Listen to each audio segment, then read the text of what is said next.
L'oracle de la chamane se présente sous forme de 52 cartes réparties en 4 paquets. Vous avez un livret auquel vous pourrez vous référer, parce que sur chaque carte, il y a donc un numéro. Il y a donc 4 sortes de cartes. Les cartes bleues sont les cartes on God, sont les cartes des esprits alliés. On va dire que c'est ce qui intervient en votre faveur. C'est ce qui va vous donner la force. Alors par exemple, le Viking.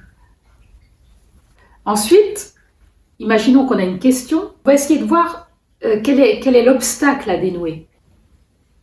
Donc ça sera les cartes rouges. On posera la carte plutôt, sur le repère rouge.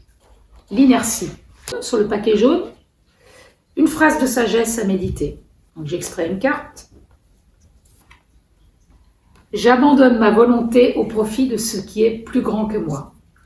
Et pour finir, une évocation, donc une image qui fait signe et qui permet de faire le lien avec ces 3 cartes.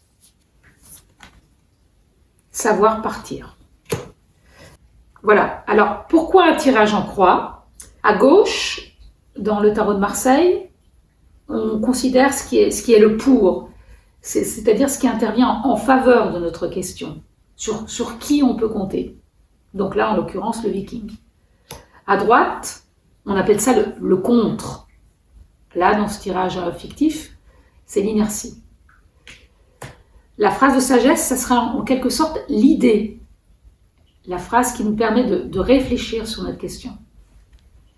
Et ensuite, la réalisation, l'image qui va un peu synthétiser tout ça, savoir partir.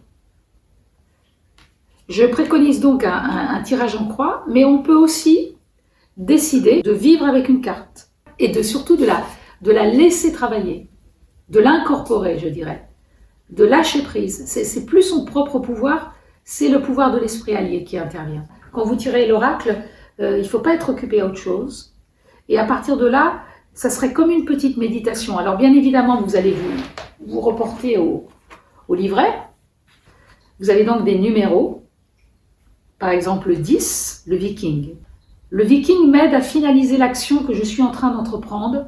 Il me donne la force de trancher le nœud émotionnel qui me retient encore. Voilà, donc après vous oubliez le livret, je dirais, et vous êtes face à votre table de tirage, et vous essayez comme une méditation active de recevoir la petite voix intérieure qui va vous indiquer le lien entre tout ça et vous donner la réponse à votre question. Donc ça, c'est une option de tirage en croix.